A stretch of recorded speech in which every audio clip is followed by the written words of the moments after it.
Bonjour et bienvenue à tous dans ce nouveau numéro d'Avec Panache, qui, je pense qu'on peut le dire maintenant, est votre émission de débat préférée. Bonjour Gabriel, Bonjour Raphaël, bonjour à tous. comment vas-tu? Très bien et toi? Bah écoute, ça va, merci. Nous nous retrouvons aujourd'hui pour un petit retour sur les élections législatives qui ont eu lieu il y a une semaine à la date à laquelle on enregistre, en tout cas le second tour, et qui ont accouché d'un résultat qu'on pourrait qualifier de surprenant, même si vous, qui êtes des habitués de notre émission, êtes probablement moins surpris que les autres, étant donné que le verdict des urnes a accouché d'une situation que nous avions déjà envisagée. Alors, pour rentrer dans le détail, et contrairement à ce qui est l'usage, la majorité présidentielle, délicieuse oxymore, n'a pas obtenu la majorité absolue à l'issue du scrutin à l'Assemblée nationale, à savoir que la coalition Ensemble, formée de Renaissance, du Modem et d'Horizon, n'a obtenu que 245 sièges sur les 577, la majorité absolue étant fixée, on le sait tous, à 289. Est venue en deuxième position la coalition de la NUP, à laquelle nous avions consacré une émission, donc coalition formée par diverses formations de gauche, sous l'égide de la France insoumise de Jean-Luc Mélenchon, qui a donc obtenu 131 sièges, assez loin des espérances affichées. On se souvient de Jean-Luc Mélenchon qui disait que le lundi suivant le second tour, il serait dans son fauteuil et qu'il attendrait le coup de fil du président pour former son gouvernement. Et enfin, on peut dire que l'une des principales surprises, si ce n'est la principale surprise du scrutin, tient au résultat historique du Rassemblement national qui a obtenu 89 sièges, à savoir plus du double de ce qu'il avait de son précédent record qu'il avait obtenu à l'issue d'un scrutin qui était à la proportionnelle et non majoritaire. Donc c'était en 86, non majoritaire comme il l'est cette fois-ci. Donc on peut dire qu'une digue a sauté. Ensuite viennent les Républicains qui résistent un petit peu mieux que prévu avec 61 sièges, puis divers courants, donc une gauche non alignée sur la NUP qui obtient 22 sièges, l'UDI qui en obtient 3, les divers et variés qui se partagent les miettes à coups de petits groupes de moins de 10 députés. Voilà ce qu'on peut dire sur ces résultats qui nécessairement contrarient les desseins présidentiels. Gabriel, tu as un petit mot à dire là-dessus? Oui, merci déjà pour cette présentation complète et exacte. Je pense souvent, quand je nous écoute, à la phrase de Peggy qui avait été exhumée par Finkielkraut, la seule exactitude, la vraie, je paraphrase légèrement, mais l'esprit est là. Et j'espère d'ailleurs qu'en suivant notre émission, notre public est contaminé par ce désir d'exactitude. Alors, ça c'était une petite sortie de principe, mais c'est toujours bien de le rappeler. Concernant ce que tu as dit, mettons les pieds dans le plat directement. Le vrai vainqueur de cette élection, c'est le Rassemblement national à mes yeux. Car, comme chacun sait, mais rappelons-le, le scrutin uninominal à 2 tours, ce qui veut dire qu'il y a 2 tours et qu'il n'y en a qu'un seul par circonscription qui est élu, était historiquement défavorable au Rassemblement national. Et en cette fin d'année, je pense qu'on peut également faire la synthèse avec toutes nos émissions. Tu l'as toi-même dit, hein, nos spectateurs sont les derniers surpris du fait des prédictions et analyses que nous avons faites. D'une part, enfin pour moi, il y a deux vainqueurs. Le Rassemblement national, par rapport à l'histoire et au mode de scrutin qui historiquement lui était défavorable, et également la Ve République. Parce que s'il y a bien deux choses qui distinguaient la Ve République, et d'ailleurs l'esprit de son fondateur, dont la définition est difficile, CF, l'émission sur De Gaulle, c'est le pouvoir présidentiel et l'uninominal à 2 tours. Bon, les côtés bonapartistes, impériaux, de la Ve. Et moi, ce que je trouve intéressant, c'est que non seulement les Français ont montré qu'ils pouvaient exprimer leur choix, même avec l'uninominal à 2 tours, et en plus, et ça te fera plaisir, en donnant une majorité uniquement relative, et de loin relative, au président de la République, ils ont d'une certaine manière renvoyé le président de la République à ses études, c'est-à-dire ses prérogatives, l'international, le régalien et la pacification de la nation, la cohésion nationale, terme que je préfère au vivre ensemble qui me semble assez creux. Voilà, la cohésion nationale, ça c'est un terme assez clair. Voilà, donc voilà ma petite réaction. Rassemblement national et Ve République historique, même originelle, qui sont les deux grands vainqueurs de ce scrutin, À croire que, sans le savoir, les Français veulent un retour à 1958. Alors, dans le détail, oui, on peut. Donc oui, c'est évidemment un succès très important pour le Rassemblement national et j'irais même jusqu'à dire que c'est probablement le plus grand succès de son histoire, toutes élections confondues, Clairement. euh, parce que c'est un succès totalement surprenant. Et inattendu, là où les 2 dernières présences de Marine Le Pen au second tour de l'élection présidentielle avaient été annoncées par tous les observateurs et n'avaient étonné personne, et c'était suivi ensuite à chaque fois d'une défaite. En termes de surprise, je pense qu'on peut rapprocher ça, mais là encore, le rapprochement serait assez inexact avec la présence de Jean-Marie Le Pen au second tour de l'élection présidentielle en 2002. Mais là, ça s'était suivi, enfin, ça avait été suivi, pardon, pour le coup, d'une branlée en bonne et due forme, puisqu'il avait à peine progressé entre premier et second tour et qu'on se souviendra, on se souvient encore maintenant des 82% de Chirac. Là, c'est pas 82 le chiffre, c'est 89, 89 comme 89 députés Rassemblement national. Et je pense que c'est quelque chose qui peut être noté. Le Rassemblement national lui-même est totalement pris de court. Là-dessus, eux-mêmes, alors certes, ils avaient mené une campagne de terrain et espéraient constituer enfin un groupe parlementaire, mais ils ne tablaient absolument pas sur 89 députés. Et il y a actuellement au sein du Rassemblement national une forme de petite panique devant l'urgence à recruter un certain nombre de collaborateurs parce qu'ils n'avaient pas du tout prévu un recrutement pour 89 postes de députés. Donc là, il y a un peu une nécessité absolue pour eux de trouver le plus possible de gens, sachant que durant les mois qui ont précédé, ils avaient au contraire été victimes d'une ce qu'on peut qualifier d'une fuite des cerveaux vers Reconquête. C'est-à-dire que c'est un parti qui s'est asséché en termes d'effectifs et notamment de cadres et qui se retrouve là à faire face à une croissance très importante de ses besoins. On peut noter aussi, et c'est quelque chose qu'on avait légèrement mentionné un peu plus tôt dans une de nos émissions consacrées à la présidentielle, que pour eux, c'est peut-être aussi le début de la fin des soucis financiers perpétuels. Parce que là, ils vont avoir une grosse source de financement et les responsables du parti ont dit que ça rendait crédible désormais la perspective de pouvoir, d'ici 4 ou 5 ans, enfin se libérer des contraintes qui pesaient vis-à-vis des emprunts contractés à des banques russes. Donc là, c'est peut-être une perspective nouvelle qui va leur permettre de sortir la tête de l'eau une bonne fois pour toutes là-dessus. Après, au niveau des vainqueurs, j'en citerai un autre. Alors, c'est un vainqueur moins surprenant, moins éclatant, mais c'est la conséquence de la relative défaite de la majorité. C'est les Républicains. Donc, ce parti totalement moribond, après le score historiquement bas de Valérie Pécresse à la présidentielle, hein, elle n'avait même pas eu les 5% nécessaires au remboursement des frais de campagne, ils obtiennent quand même plus d'une soixantaine de sièges, ce qui est une diminution de leur nombre de sièges par rapport à une diminution assez nette. Hein, je crois que ça fait à chaque 101, je élection. crois. Quoi? Ils en avaient 101 en 2017. Je crois qu'ils en avaient même un petit peu plus en comptant l'alliance avec l'UDI. Voilà. Et là, bon, on peut dire que ça fait 3 élections législatives de suite où leur nombre de députés est divisé par 2.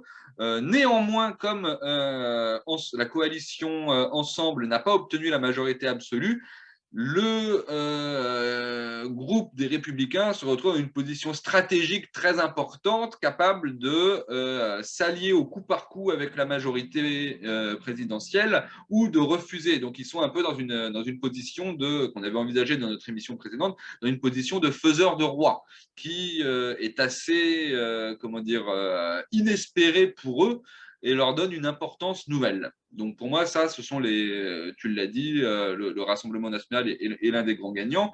Les Républicains me semblent un gagnant un petit peu moins, mais un gagnant notable par rapport, comment dire, à la situation qui était la leur au sortir de la présidentielle où on donnait pas très cher de leur peau et on se demandait s'ils n'allaient pas être Excuse-moi broyés. de te couper, parce que ça fait la jonction entre la majorité présidentielle et les Républicains. Il faut reconnaître que Édouard Philippe, avec un groupe et une position de lien, d'antichambre entre les deux, est aussi au sein de la majorité, l'aile droite de la majorité présidentielle incarnée par Édouard Philippe et Horizon, est aussi un gagnant relatif des Bah, élections. de facto, je dirais même que les différentes ailes de la majorité, le groupe MoDem aussi se retrouve dans une position enfin, disons que le principal perdant de cette élection, pour moi, c'est non pas la coalition de partis soutenant l'action du président Macron, mais Renaissance, c'est-à-dire l'héritage de la République en marche, l'ex-LREM, qui se retrouve plus que jamais dépendant de ces deux principaux alliés qui sont donc Horizon d'Édouard Philippe et le MoDem de François Bayrou, qui a d'ailleurs davantage de députés que Horizon. Si jamais Horizon ou le MoDem venait à décider de prendre ses distances avec le parti présidentiel, ça deviendrait quasiment impossible pour eux de faire quoi que ce soit. Donc pour moi, c'est parmi les petits gagnants, on peut citer ces deux formations politiques satellites. Enfin, pour terminer chez les gagnants et chez les perdants, en ce qui concerne le bloc de gauche, le résultat est assez décevant par rapport, d'une part, aux attentes qui étaient affichées. Et donc, j'en ai parlé dans mon introduction, là, le rêve mélenchoniste de Matignon, vu qu'il s'agit, je crois, du troisième plus petit nombre historique de députés de gauche dans une Assemblée nationale de la Ve République suite donc à une élection législative. Néanmoins, au sein de ce groupe, on peut rappeler que les Verts peuvent constituer un groupe à l'Assemblée nationale, ce qui n'avait pas été le cas lors des précédents scrutins. Donc, micro-gagnant au sein de la défaite de la NUP, les Verts qui vont à nouveau avoir un groupe parlementaire à l'Assemblée nationale avec un temps de parole consacré et les financements qui vont avec. Néanmoins, c'est un échec pour la NUP. Ça me paraît relativement clair là-dessus et assez incontestable. NUP, dont d'ailleurs les divisions n'ont pas tardé à éclater, ce qui me laisse comment dire, un goût un peu étrange, c'est-à-dire que par la volonté de Mélenchon, dès le lendemain du scrutin, d'obtenir des choses qui n'avaient pas été négociées en amont, donc la création d'un groupe unique, voilà. J'ai un tout petit peu l'impression qu'on se retrouve assez fidèle à ce que nous disions aux conclusions de notre émission consacrée à la NUP, c'est-à-dire cette perpétuelle volonté scissionniste dans les courants hérités du trotskyisme, à savoir Mélenchon qui réussit à bâtir une coalition à son seul profit et qui l'a fait limite exploser dès le lendemain du scrutin. Pour moi, c'est l'un des enseignements. L'un des derniers enseignements du scrutin, bon, on n'a pas parlé de l'abstention encore, mais je ne sais pas s'il y a grand-chose à en dire, c'est, comme le disait un article, une interview du politologue Gaël Brustier dans Marianne cette semaine, la NUP ressemblait davantage à un barreau d'honneur pour la gauche, davantage qu'à une renaissance, sans mauvais jeu de mots avec le nom du parti macroniste.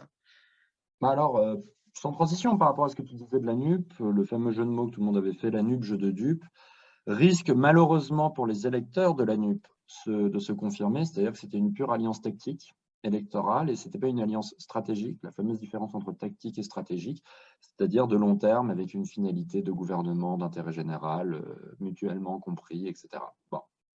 Donc j'ai bien peur que les électeurs de la NUP soient les premiers floués de leur vote, eu égard au fait que finalement, ceux qui voulaient voter pour la France insoumise auront un député PS sécessionniste et ceux qui voulaient voter pour un député PS auront un LFI sécessionniste. Voilà, c'est ce qui risque vraisemblablement de se passer. Pour revenir sur ce que ta longue analyse, 2 points rapides. Oui, je pense qu'il faut faire assort à l'abstention, déjà rappeler son score, parce que peut-être que tout le monde ne le sait pas dans notre public. Donc, on est à 53 et quelques, quasiment 54% d'abstention. Et la crise démocratique, le désenchantement démocratique, encore une de nos émissions. Franchement, je pense qu'il faut qu'on fasse profession de prophète, Raphaël, on gagnera beaucoup d'argent. Mais le désenchantement démocratique, non, je sais, mais Raphaël, ton désir d'avoir de l'argent hors caméra, si tu veux. Non, mais désenchantement démocratique. Je t'enverrai un RIB. Ça montre notre RIB, tu sais, à les caméras. Le désenchantement démocratique se confirme. Et moi, ce qui me frappe, c'est le paradoxe suivant, c'est qu'à la fois, c'est des élections très désenchantées. 54% d'abstention, ça reste 54% d'abstention, le premier parti de France, selon l'expression consacrée. En tout cas, le premier choix de France, on va dire. Il y a peut-être un refus des partis derrière ce choix. Et en même temps, une vitalité démocratique renouvelée. C'est ça le paradoxe français qu'on ne cesse de, non pas de broder, mais de tourner autour de, dont toi et moi, finalement, nous parcourons la bordure, et la bordure en même temps, parce que la broderie et la bordure, parce que finalement, et ça rejoint ce que je te disais lors d'une précédente émission, tu sais, quand je te disais que je ne sondais ni les reins ni les cœurs, et autant je croyais la pertinence de la sociologie, de l'anthropologie, etc., mais uniquement sur les grands nombres, et que les grands nombres étaient toujours une fiction analytique. Je ne sais pas si tu te rappelles de ce petit passage épistémo qu'on avait fait. Et ce que je trouve très intéressant, c'est que même si l'offre politique conditionne la représentation de la demande, donc les Français ne se retrouvent pas forcément, c'est du par défaut, par exemple parfait, c'est la NUP. Je pense qu'il y a beaucoup d'électeurs socialistes qui sont floués, mais il y a beaucoup plus de diversité en réalité. De la même manière que tu sais qu'il y a plus de diversité entre chaque gène qu'entre chaque groupe génétique. Bah, de la même manière, il y a la fiction analytique et fiction analytique dans les esprits de chacun qui conditionne l'offre politique, qui elle-même conditionne l'image que nous avons de la France. Et d'un autre côté, une réelle vitalité locale. Je trouve quand même que le nombre de députés de gauche non alignés à la NUP est quand même assez intéressant. 22, c'est pas 20 ou 22, c'est pas rien. Ouais, une grosse vingtaine, je crois que c'est 22 Ouais. effectivement, sans compter les divers qui sont plus ou moins de gauche ou pas, mais qui La sont carte plutôt des formations électorale, locales. la carte électorale du Rassemblement national est quand même impressionnante. Hum. Certes, les lignes de force géographiques de l'Hexagone sont respectées, mais quand on regarde en zoomant un petit peu, ils ont raflé parfois 8 circos sur 9. Si tu veux, c'est pour ça que je te disais, et c'est marrant, tu n'as pas rebondi là-dessus, mais je pense qu'on y reviendra sur le retour à l'esprit de la cinquième, Oui. à l'esprit des origines, parce que Je pense c'est qu'on comme va y si, d'une revenir certaine après, mais manière, j'aurai d'abord un ou deux commentaires à faire sur ce que tu es en train de dire, mais je pense qu'on ouais, enchaînera dessus ensuite. c'est comme si, d'une certaine manière, les régions avaient été effacées par les Français dans leur vote et le département revenait en force comme échelle ou échelon d'analyse. C'est vraiment une élection fascinante et je pense que tu as senti le même écho. Ouais. Quand tu regardes à froid les résultats de l'élection, il y a beaucoup de choses qui se sont passées. La revanche du département sur la région. C'est-à-dire que tout d'un coup, on se remet à parler département. Ouais. On a l'impression d'être dans un cours de CP avec un vieil instituteur, tu vois, tellement on n'était plus habitué. La revanche de la géographie sur l'histoire.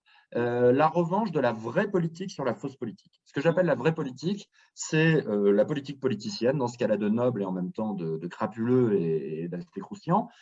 Tu parlais des problèmes logistiques du RN, bah, c'est très simple. C'est Génération.Z, le groupe de jeunes de Zemmour, qui va faire le gros de la vraie politique du groupe Rassemblement national, puisqu'il y a beaucoup d'amateurs chez les députés, donc le vrai pouvoir sera aux mains de la logistique. Et donc, on peut dire d'une certaine manière que Zemmour sera un peu présent à l'Assemblée nationale.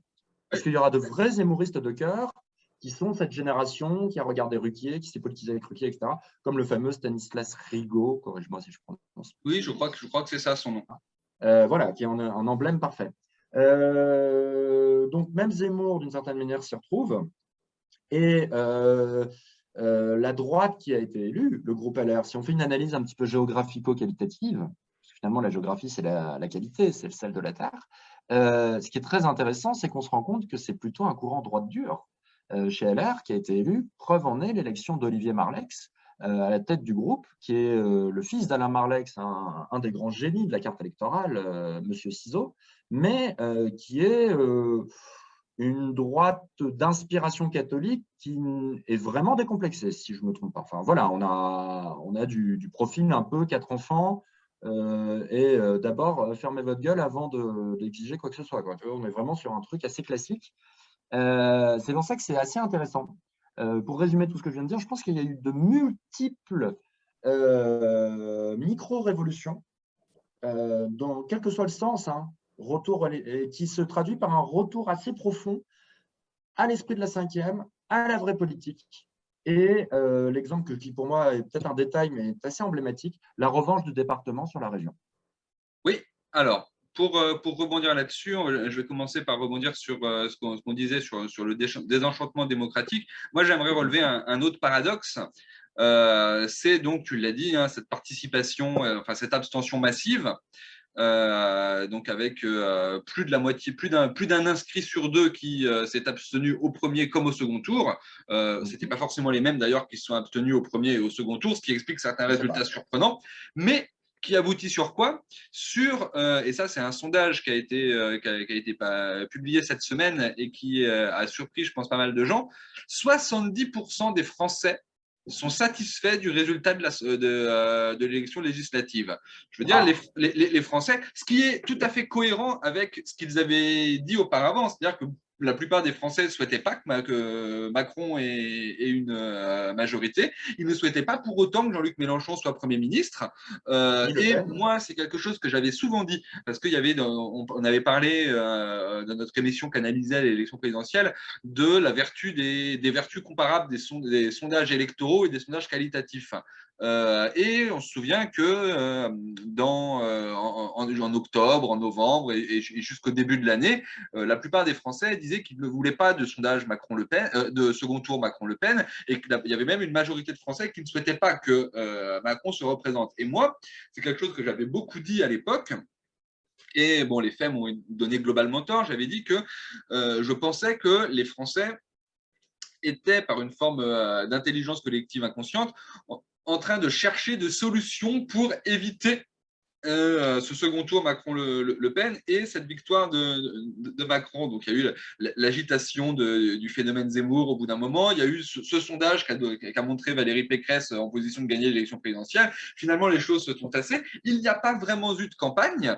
Il n'y a pas vraiment eu de campagne, pardon, mauvaise liaison, ce qui a abouti finalement à une sorte de gel des positions et de second tour Macron-Le Pen auquel les Français auraient aimé échapper, mais ils n'ont pas pu y échapper, et qui a abouti donc à la réélection de Macron, comme chacun sait. Et de façon relativement surprenante, les Français se sont saisis de l'élection législative pour empêcher Macron de dérouler l'agenda qu'il avait prévu. Donc en fait, il y a vraiment à ce niveau-là une forme d'intelligence des masses pour arriver au dessein qu'elle souhaitait, c'est-à-dire non, on ne veut plus de ce président omnipotent qui en plus n'a été élu que, alors là pour le coup c'est désormais patent avec le résultat des législatives, n'a été élu que par défaut. Tu voulais dire quelque chose?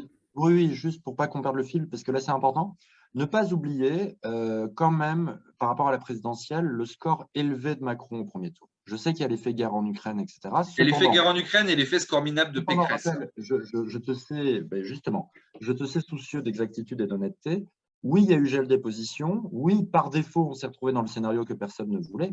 Enfin, personne, que majorité de sondages disaient ne pas vouloir, mais une majorité dans des sondages disait ne pas vouloir. Mais quand même, le 28 et quelques de Macron au premier tour était un score très haut, plus le 58 qui était plus haut que prévu.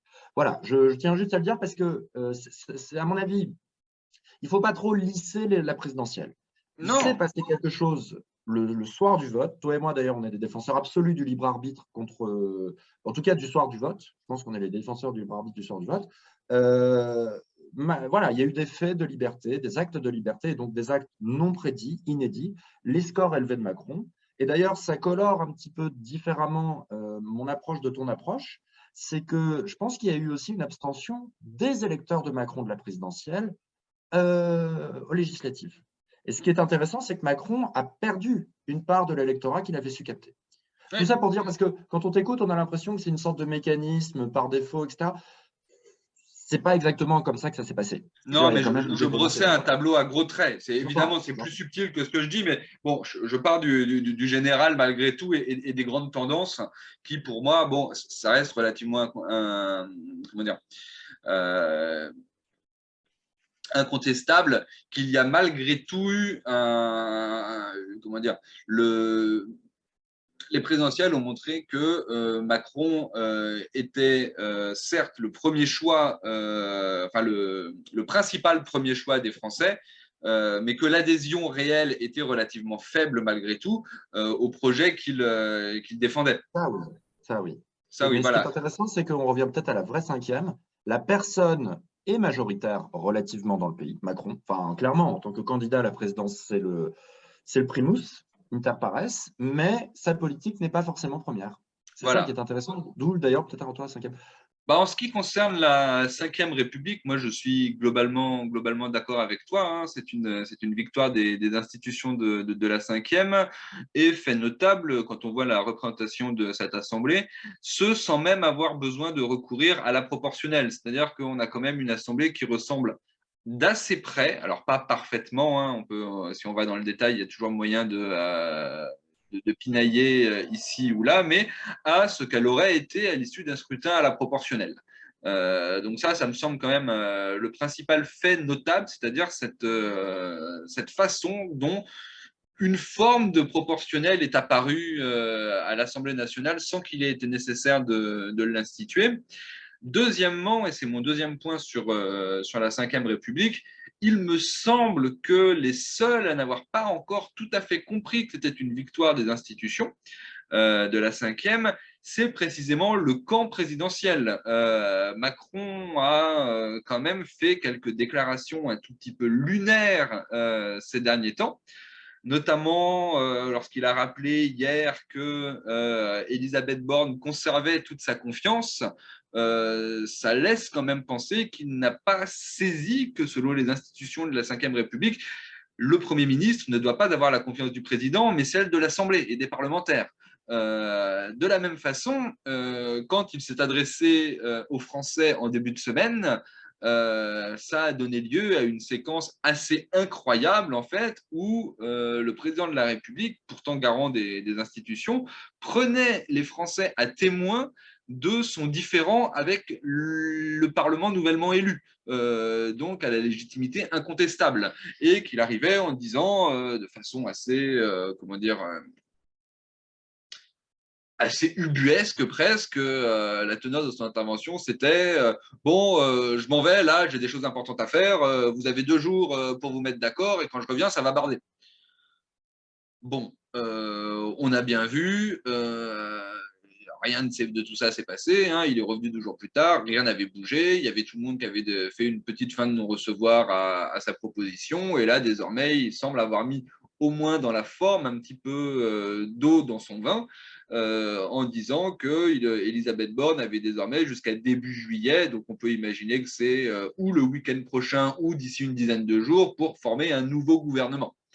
Et ça, là-dessus, bon, on ne sait pas sur quelle base, étant donné que, là encore, un peu au mépris de ce que prévoient les institutions, le président Macron continue à penser qu'il a été élu sur un projet. Or, l'idée même de projet présidentiel ne figure pas dans la constitution de la Ve République. Donc là-dessus, oui, victoire des institutions, mais aujourd'hui, on a un exécutif qui tente de jouer contre les institutions et contre la représentation politique qui a émergé du scrutin législatif.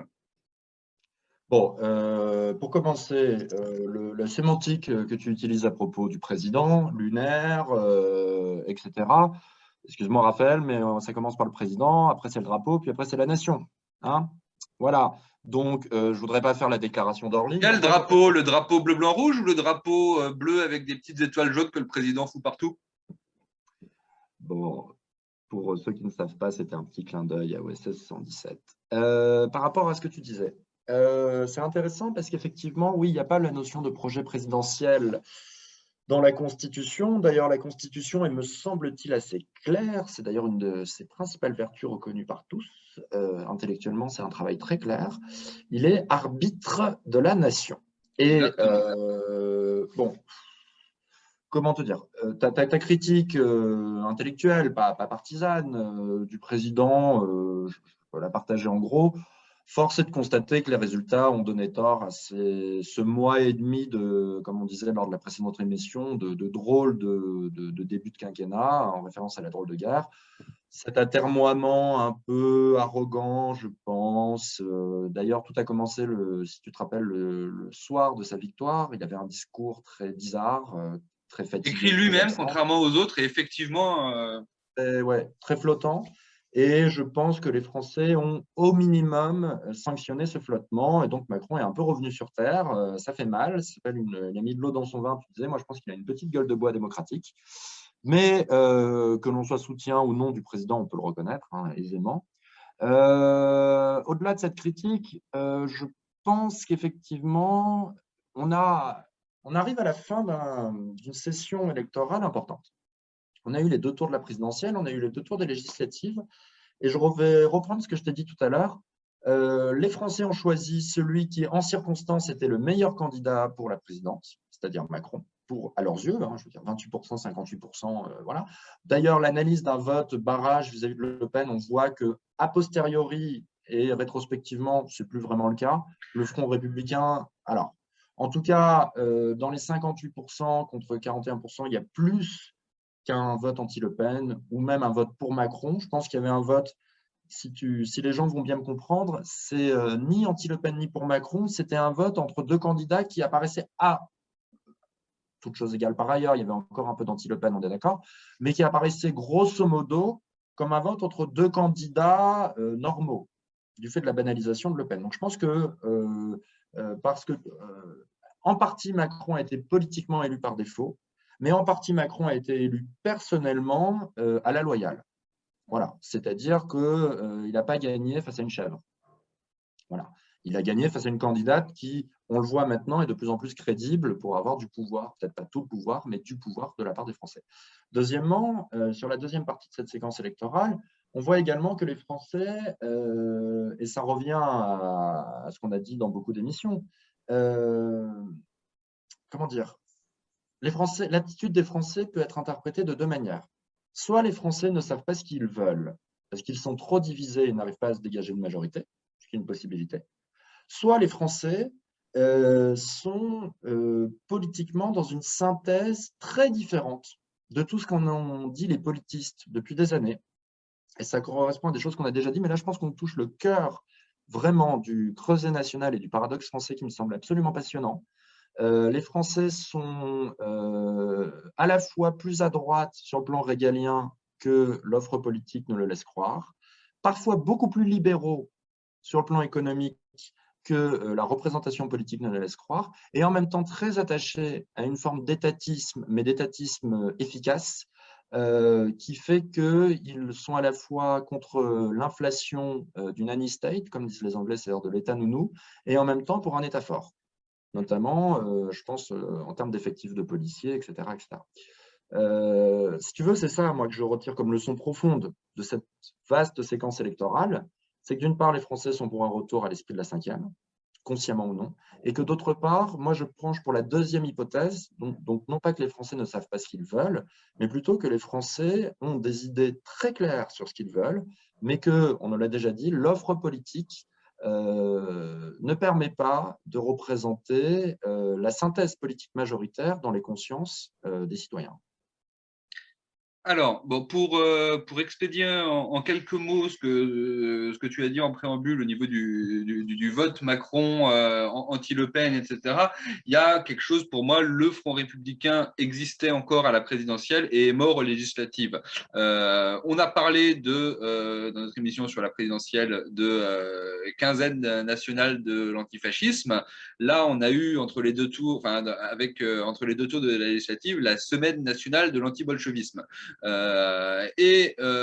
Grosso modo, tout cet électorat de gauche qui avait benoîtement voté pour Macron contre Le Pen n'a pas compris que la forme de diabolisation dont Marine Le Pen avait pu faire l'objet entre les 2 tours de la présidentielle puisse s'appliquer à eux, leurs propres candidats, alors qu'ils avaient voulu se mettre dans le bon camp, celui du président, et qu'ils avaient fait, entre guillemets, leur travail à l'entre-deux tours de la présidentielle. J'ajoute, et là, c'est quelque chose que qui va dans le sens de ce que tu disais sur la départementalisation, qu'il y a eu quelque chose de totalement illisible, c'est-à-dire que dans un même département, il y avait une circonscription où le candidat de la majorité présidentielle, le candidat Ensemble, faisait campagne contre un candidat de la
Là où, en théorie, oui. En théorie, oui. Voilà. Moi, de te couper là-dessus, mais moi, je refuse de faire une analyse en théorie, un petit peu rousseauiste. C'est sympathique intellectuellement, mais pour une raison toute simple, le réel a eu lieu. Voilà, c'est là que j'allais venir. Mais... Voilà. Pardon, excuse-moi. Voilà. Mais voilà, le réel a eu lieu et je pense que cette chambre, donc cette Assemblée nationale, cette chambre a une responsabilité historique. Ça faisait très longtemps que les Français n'avaient pas mis leur vote en accord avec eux-mêmes. Si, comme tu le dis, et on a l'impression de paraphraser De Gaulle, le jeu des partis redevient un jeu factieux, c'est-à-dire qu'au lieu d'avoir une véritable assemblée de débat qui parlemente, selon l'expression historique, on a une assemblée de combinazione et de quatrième république, ce sera une trahison très profonde de la volonté populaire exprimée dans les urnes, me semble-t-il. Donc j'ai envie de dire, et je pense que tu seras d'accord, je ne veux pas faire de leçon, mais j'ai envie de dire attention tout le monde, si vous vous comportez de manière pusillanime, ou vous préférez le tout à l'ego à l'intérêt général, les prochaines élections nationales risquent d'être extrêmement surprenantes. Et je ne parle pas d'une Le Pen présidente, c'est-à-dire que ce que tu disais toi, balayer les deux candidats évidents des sondages dès le premier tour de la prochaine présidentielle deviendra d'autant plus possible que, on en avait parlé à propos des Gilets jaunes en disant que c'était le peuple servi sur un plateau à Macron. D'une certaine manière, les politiciens ont une seconde chance inespérée de la part des électeurs.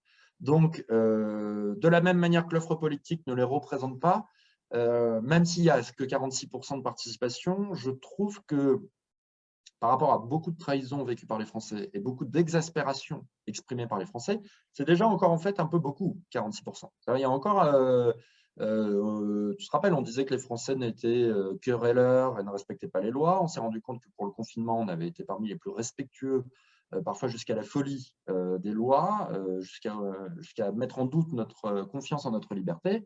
Et bien, de la même manière, je ne veux pas devenir le procureur ou le caton de la Nouvelle République, mais je ne sais pas si tu es d'accord, je trouve que les Français ont, de manière très inédite, et c'est une autre leçon du scrutin, remis des sous dans la machine. Parce que honnêtement, on aurait pu s'attendre vraiment à un vote avec ses pieds, et ils n'ont pas voté avec leurs pieds. Oui, ça c'est… Je crains les combinationnettes parce que c'est vrai que toi et moi, on est parfois très ironique sur la NUP, mais l'exemple électoraliste de la NUP peut être désastreux, hein, vraiment désastreux. Oui, alors, pour ce qui est de craindre les combinationnés, je suis tout à fait d'accord et là-dessus, il ne faut jamais écarter le pire.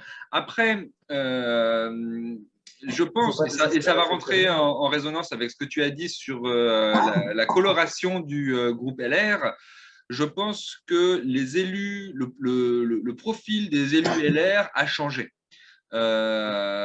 Et que LR est un parti qui est aujourd'hui menacé de disparition et qu'ils ont tout intérêt à marquer leur différence avec le macronisme et à ne pas se contenter d'être un simple supplétif de la majorité présidentielle, sans pour autant devoir être un parti de blocage, en fait. Donc, leur jeu sera assez compliqué. Des accords au cas par cas, oui, sur certaines lois, je pense, de la même façon qu'il y aura une négociation d'accord au cas par cas avec les élus de gauche non alignés ou avec, je pense, les écologistes et le PS membre de la NUP. Néanmoins, je pense que pour ne pas disparaître, parce qu'on a un certain nombre de partis qui sont menacés de disparition, marquer sa différence et son indépendance me paraît relativement nécessaire. Ce qui passe, je pense, pour savoir quel projet de loi soutenir et quel projet de loi ne pas soutenir, par une plus fréquente consultation de la base des partis par les partis et non pas les parlementaires qui décident tout seuls dans leur coin, sans quoi ça finit toujours par se retourner contre eux. Donc je pense qu'on est à l'aube peut-être d'un dialogue entre les élus d'un parti et les militants du parti, un peu plus profond que ce qu'on avait par le passé. Où il y avait souvent des très très grandes différences. On se souvient l'exemple typique étant la présidence de François Hollande, où grosso modo la politique qui était menée, les lois qui étaient votées par la majorité socialiste avant les fondeurs et même après, correspondaient assez peu finalement aux aspirations du militant PS de base, et qui était souvent sur les questions économiques plus à gauche et moins centriste que la politique économique menée par Hollande, que ce soit avec Ayrault comme Premier ministre ou avec Valls. Ça, je pense qu'il y a une volonté, ou plutôt une nécessité de la part des appareils des partis de revenir un peu plus souvent à la consultation de la base, ne serait-ce que parce que sans ça, ils sont menacés de disparition. Ensuite, sur la combination, alors, il y a une peur du blocage, bien sûr. Néanmoins, par rapport à ce blocage, moi, j'aurais plusieurs choses à dire. Premièrement, on n'est pas obligé d'avoir un Parlement qui légifère à tour de bras. Moi, c'est quelque chose que j'ai souvent dit et que je pense. Il y a beaucoup trop de lois en France, dont un certain nombre ne sont jamais appliquées. Enfin, je crois que c'est un quart des lois votées au Parlement qui ne sont jamais appliquées et qui, donc, de fait, ne servent strictement à rien, et qui, pour un certain nombre d'autres d'entre elles, ne sont que des réécritures dispensables de lois déjà existantes et qui conviennent parfaitement. Je pense par exemple à la fameuse loi sur les fausses nouvelles. Bon, il y avait une loi qui datait de 1882, je crois, sur les fausses nouvelles, qui était parfaitement suffisante et qui ne nécessite pas d'être modifiée. Bon, bah, il y a la volonté, suite à l'apparition du phénomène des fake news consécutifs dans le débat public de ce phénomène consécutif à l'élection de Trump aux États-Unis, de légiférer symboliquement là-dessus. La loi existait déjà. Donc, un Parlement qui légifère un petit peu moins, est-ce que c'est grave? Est-ce que ça traduit un blocage du pays? Pas forcément.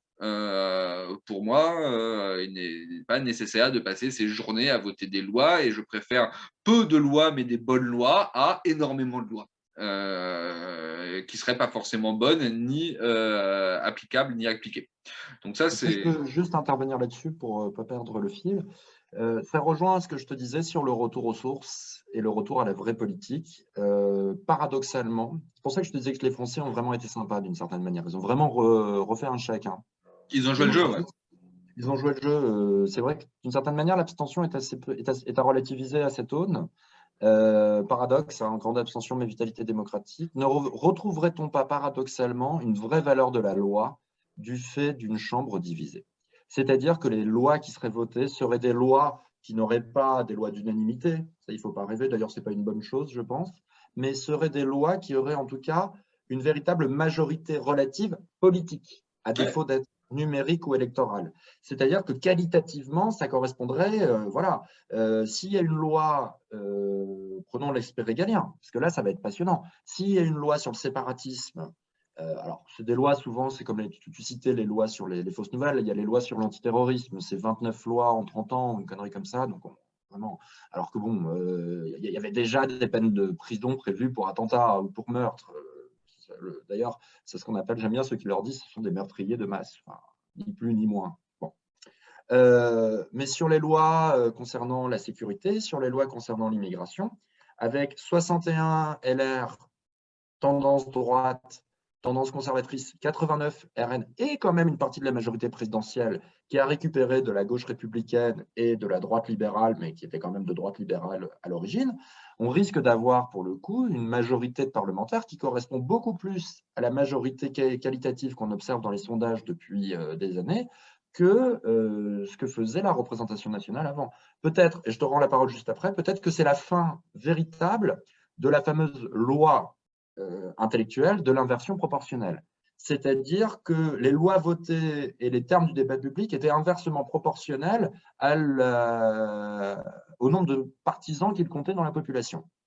Peut-être qu'avec cette Chambre, va revenir une sorte d'émanation, non pas mystique, mais logique et assez objective, des aspirations populaires majoritaires, d'une part, et qu'on soit pour ou contre le Rassemblement national, c'est vrai qu'il garde son côté chien fou dans un jeu de quilles, comme tu disais à propos de Zemmour, c'est-à-dire, bon, bah, ça va déménager, quand ça déménage, ça crée de l'air, et ensuite, peut-être que, par exemple, les aspirations droitisantes de Macron seront paradoxalement décomplexé par l'état de la Chambre, l'état de l'Assemblée, et que on aura, par exemple, plus un Macron du dîner avec Philippe de Villiers au Puy du Fou ou lors de la visite à Jeanne d'Arc, enfin pour les fêtes johanniques d'Orléans, que le Macron des Inrecuptibles ou de Mediapart.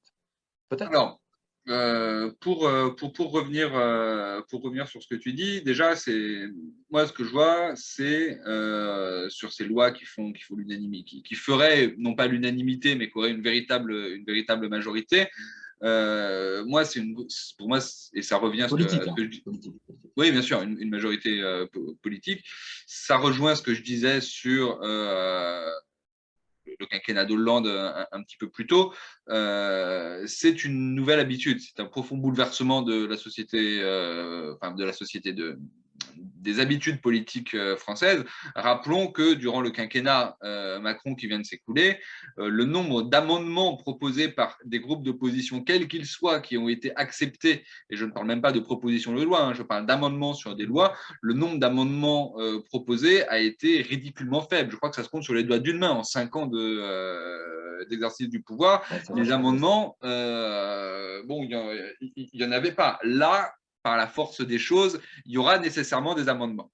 J'ajoute que, et j'en avais parlé un petit peu plus tôt, de la pratique du pouvoir, de la pratique du pouvoir par Macron.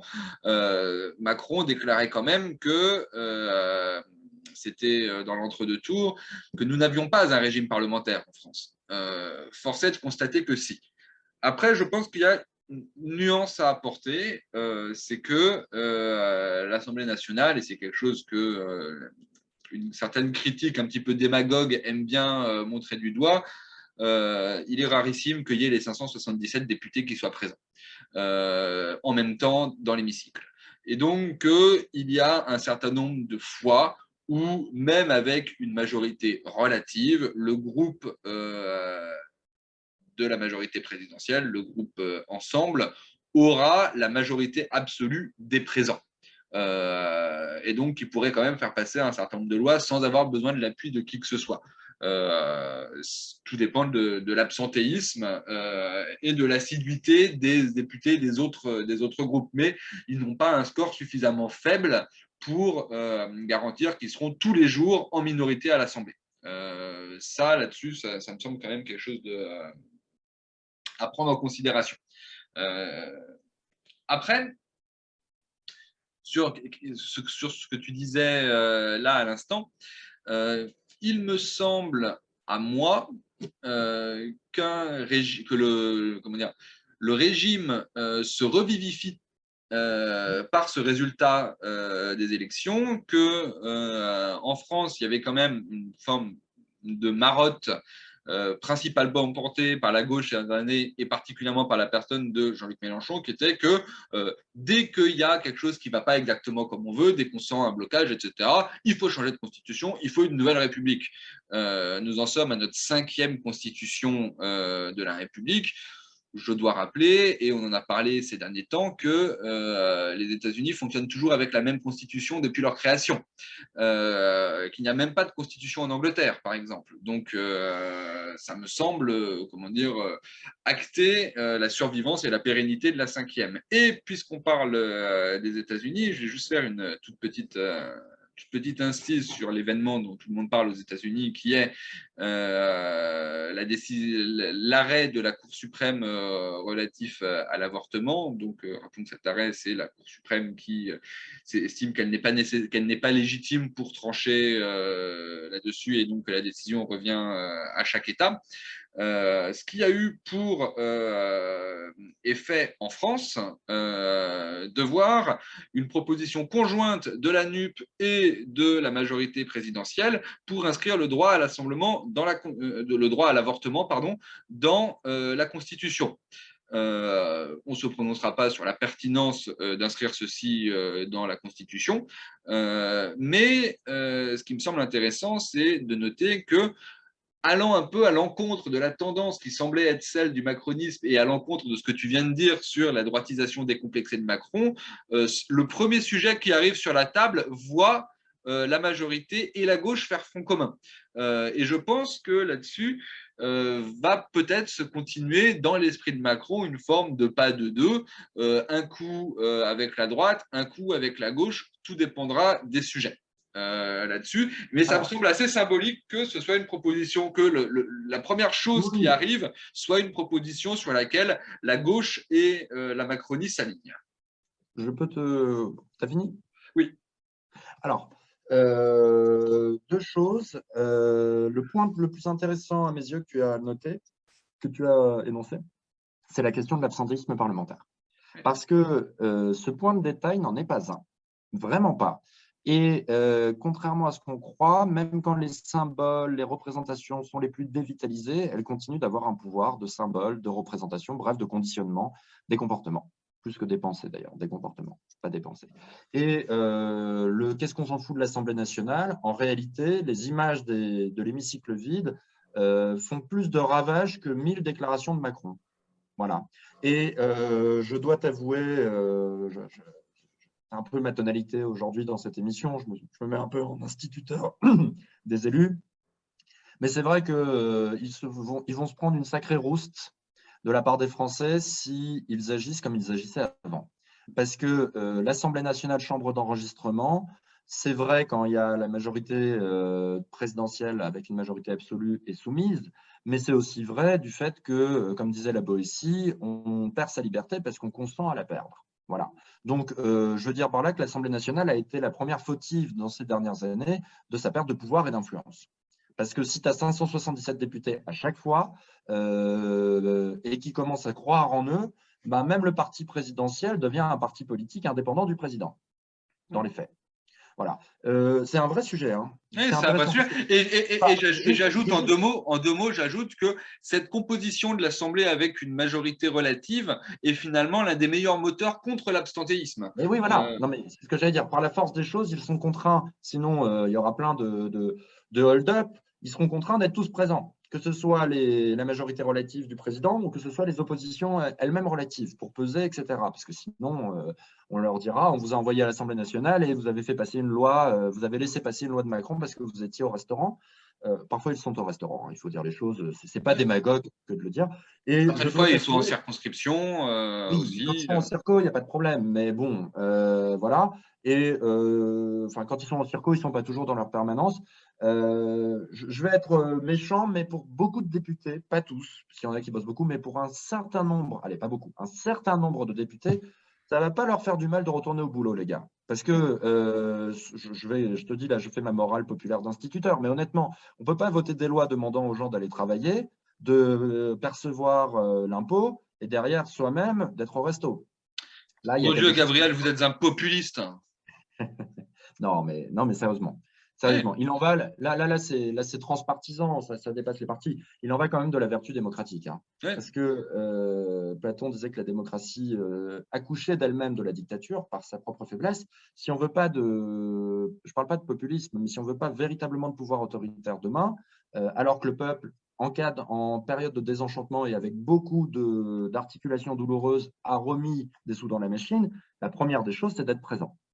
Voilà. Et d'être présent dans l'hémicycle. Donc, tu vas me dire, c'est un peu ridicule de donner des leçons ou des ultimata comme ça à travers cette vidéo, mais c'est plutôt une sorte d'analyse un petit peu vibrante qu'une leçon de morale. Hein. Mais c'est si vous n'êtes pas présent, vous risquez gros. Ouais.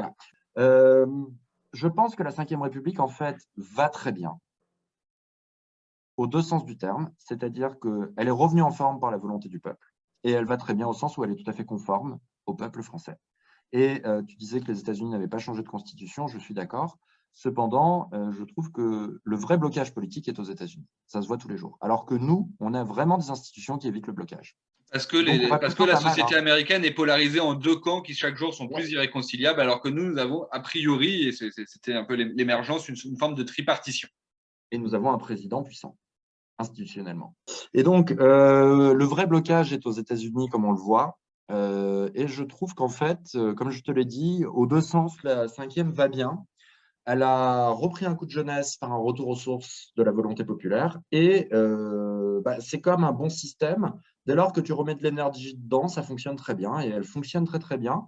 D'habitude, on n'est pas partisan, mais je vais être partisan d'une cause et non pas d'un parti, dans ce que je veux dire. Mais moi, je garde mon adhésion à la Ve République, à l'épreuve des faits. D'ailleurs, s'il y avait beaucoup de critiques sur le style ou la pratique du pouvoir de Macron, c'est vrai que ce résultat des législatives peut, d'une certaine manière, le bonifier. Macron peut être un réel médiateur pour aider à accoucher de lois majoritaires plutôt que la figure monarchique, parfois un petit peu inadéquate. Alors là-dessus, je serais à la fois d'accord et pas d'accord, forcément. La cinquième, oui. Les modifications constitutionnelles successives qui ont pu être faites, non. C'est-à-dire que certes, Macron peut être un bonificateur, etc., mais depuis la modification constitutionnelle de 2008, par exemple, il est acquis que Macron ne pourra pas briguer un troisième mandat. Et donc, cette situation d'un président qui n'a pas la majorité absolue et qui, en plus, ne peut pas se représenter derrière, ouvre de façon très importante la guerre de succession dès maintenant. Ce qui, pour moi, peut brouiller totalement le jeu du groupe Ensemble et aller contre cette idée selon laquelle Macron retrouverait la fonction initialement prévue d'arbitre. C'est-à-dire que arbitre des projets, je ne sais pas, arbitre des égos, il va devoir l'être. Et ça, malgré tout, ça me semble un des problèmes. C'est-à-dire que là, cette élection me semble plus encore qu'une validation de la cinquième, une validation de la cinquième telle qu'elle était prévue à l'origine. Tu as parlé tout à l'heure du retour du département. Bon, depuis les modifications, un certain nombre de modifications, c'est la région qui a beaucoup de compétences et le département qui tombait un petit peu en disgrâce. Donc ça valide, salut, au revoir, ça valide beaucoup de choses. Et en même temps, ça valide un esprit originel de la cinquième qui a été trahi par toutes les modifications. Je dirais même qu'on a eu droit à une représentation parlementaire digne du septennat plus que du quinquennat. Et cet alignement de l'élection présidentielle sur l'élection législative, pour la première fois, n'a pas donné de majorité au président, mais il n'y aura pas d'élection intermédiaire. À cela, je mets une inconnue. Il n'est pas exclu, c'est quelque chose qu'on n'a pas du tout mentionné dans notre échange jusqu'à présent, il n'est pas exclu qu'Emmanuel Macron, pour une raison X ou Y, pendant son mandat, décide de dissoudre l'Assemblée nationale pour obtenir cette fois-ci une majorité absolue. Je dis que ce n'est pas certain parce qu'il faut voir les évolutions sondagières. Si la confiance dans le groupe Ensemble et particulièrement dans Renaissance, qui est donc l'héritier de la République En Marche, continue à s'éroder, il n'aura aucun intérêt à dissoudre parce qu'il perdrait davantage de sièges qu'il n'en gagnerait. Si au contraire, son action en tant que président et qu'arbitre est saluée et que les Français retrouvent et que les sondages sont intéressants pour En Marche, là oui, il aurait intérêt à dissoudre. Tout ce que je veux dire là-dessus, c'est qu'en cas de dissolution, tôt ou tard dans le mandat, ça ne changerait pas la durée du mandat des parlementaires qui resterait fixé à 5 ans. Et donc, il y aurait de facto un décalage entre la présidentielle et la législative. À voir si le futur président élu déciderait de dissoudre dès son entrée en fonction ou s'il attendrait la fin de la législature. Comme il nous reste peu de temps, je me permets de te couper. Deux choses très intéressantes. Effectivement, on peut concevoir que, en ayant été réélu, mais en ayant ce résultat, c'est comme si effectivement on avait eu un septennat de Macron avec une élection intermédiaire. Ça me semble assez juste. Il y a un vrai retour aux sources dans l'attitude des Français, à tous les niveaux, département,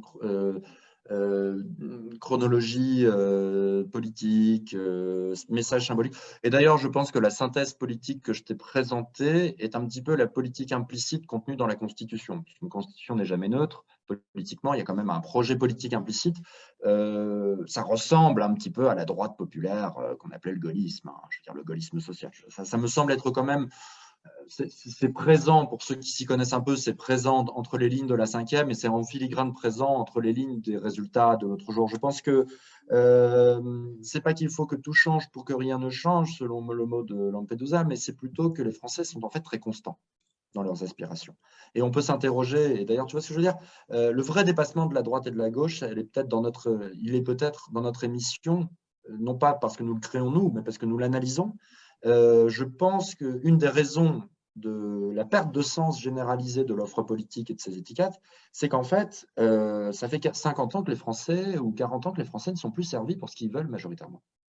Voilà. Et alors, les Français ont des contradictions, puis choisir, c'est renoncer, c'est arbitrer, donc on n'y arrivera jamais à cette parfaite synthèse. La seule fois où on y est arrivé, c'est après la guerre, et c'était par décret et non pas par vote. Donc, administrativement, c'est facile, puisque c'est comme un géomètre qui pose sa règle. Cependant, il y a quand même quelque chose là de très fort aussi à travers, et je pense que ça peut permettre de clore l'émission qui clôt la séquence électorale, l'analyse de la séquence électorale qui se termine, c'est que les Français ont quand même donné un sacré coup de bambou, pour citer le délicieux mot d'Arnaud Montebourg, c'est qu'ils en ont vraiment assez de ne pas avoir une satisfaction partielle des désirs majoritaires moult fois annoncés. Et on peut les comprendre, hein, parce que psychologiquement, c'est quand même assez agaçant quand ça ne se passe pas comme ça. Et je suis assez convaincu par ta description sur le septennat. C'est comme ça qu'on peut vraiment penser la chose, analogiquement.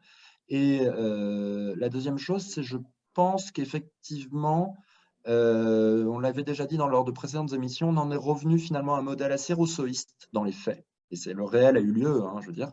Les Français en ont marre des étiquettes et des partis.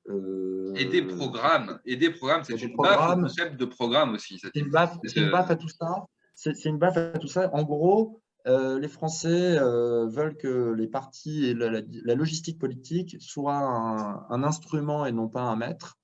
Voilà. Et je pense que les Français eux-mêmes en ont un petit peu assez de la catégorisation politique. Alors, elle a son utilité, y compris dans l'éducation politique. Je ne dis pas le contraire. Il ne faut pas être anti-intellectualiste ou démagogue un peu stupide, mais fondamentalement, je pense que les Français se sont mis à préférer les idées aux étiquettes. Oui. Voilà.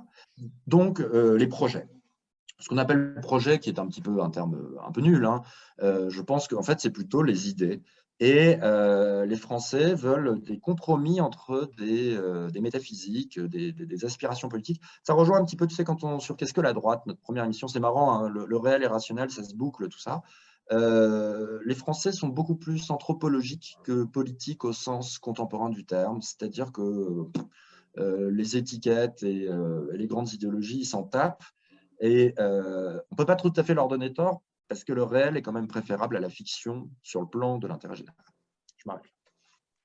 Oui, bah écoute, pas grand-chose de ma part à ajouter à ce que tu viens de dire, à part que, comment dire, nous parlons d'événements qui sont extrêmement frais et que nous verrons bien comment, à l'usage, tout ça se passe, parce que les idées, oui, là, nous avons été beaucoup dans les idées, dans l'interprétation, mais le réel va advenir et ce, très très vite, et nous verrons bien tout ce qui ressort de cette marmite. Ah, nuance. Je parle, puisque pour moi, ce dont je te parlais, c'est le réel, Oui, c'est-à-dire bien sûr. la manifestation dans le réel des Français. Bien En sûr. revanche, là où Mais tu as là, la raison, balle n'est plus dans le camp des Français. Les Français voilà. sont Non, non. exprimés et nous allons bien Là, voir ah ce qui oui, ressort de mais cela. faites attention, les gars. Je l'ai dit plusieurs fois dans l'émission, faites attention parce que, comme tu le dis, si le réel de la combinazione et de l'ego l'emporte sur ce qui a été fermement annoncé, Voilà. ça va être, c'est la rue, hein. C'est la Oui, rue, et quand ça se passe dans la rue, personne n'est gagnant. voilà. Et il me Absolument semble que personne. cette Assemblée nationale est idéalement constituée pour empêcher justement des troubles violents qui pourraient avoir lieu dans la rue. À elle Comme de ne tu l'as pas dit, on verra décevoir bien. les attentes que Ouais, nous ouais. plaçons en elle, et d'ailleurs que nous plaçons en elle, que 70% des Français, selon le sondage que j'ai cité tout à l'heure, placent en elle, puisque les Français sont contents du résultat de cette élection. Ça faisait très Voilà. longtemps qu'il n'y avait pas eu une telle majorité absolue de contentement. La vraie majorité absolue, c'est les Français qui qui se les donnaient, qui se l'ont donné à eux-mêmes. Oui, qui se la sont données. Se la sont donné, pardon. Voilà, c'est voilà, mais oui, il y a une voilà, donc charge à la représentation politique qui a émergé donc de cette interminable séquence électorale, hein, de ne pas décevoir et de se montrer à la hauteur de la situation et des enjeux qui sont historiques. Voilà, je pense qu'on a à peu près dit tout ce qu'il y avait à dire sur le sujet. Je pense qu'on a livré une analyse, j'espère que le public l'a partagée avec nous, assez originale. Et pas originale pour être originale, mais originale peut-être parce qu'on a pu parler de choses dont on entend assez peu parler et qui sont pourtant présentes. Par exemple, le retour du département, des choses comme ça. Ce que tu as dit sur l'absentéisme parlementaire. Euh, Écoute, en tout cas, voilà, on termine là-dessus et je dois avouer un contentement personnel, à la fois le plaisir pris à débattre avec toi et Plaisir partagé. également le plaisir que j'espère partager par le public de voir qu'une partie de nos analyses se retrouve confirmée par les faits. Voilà. Sur ce, je pense qu'on va pouvoir conclure cette émission. Déjà, parce que nous sommes fin juin et que notre prochaine émission, nous n'avons pas encore de date, mais ce ne sera pas immédiatement. Donc, je vais souhaiter de très bonnes vacances à l'ensemble de tous ceux qui nous regardent et des vacances particulièrement bonnes pour tous ceux qui s'abonneront à notre chaîne et qui décerneront des petits pouces levés à nos vidéos, hein. C'est très important, ça fait vivre nos comptes à Guernsey. Voilà, là-dessus, je te souhaite à toi, Gabriel, une très bonne fin d'après-midi et j'espère que tout se passera bien pour toi et j'attends avec impatience notre prochain débat. Et oui, eh bien, bonnes vacances à tous et à la prochaine Avec panache. avec panache.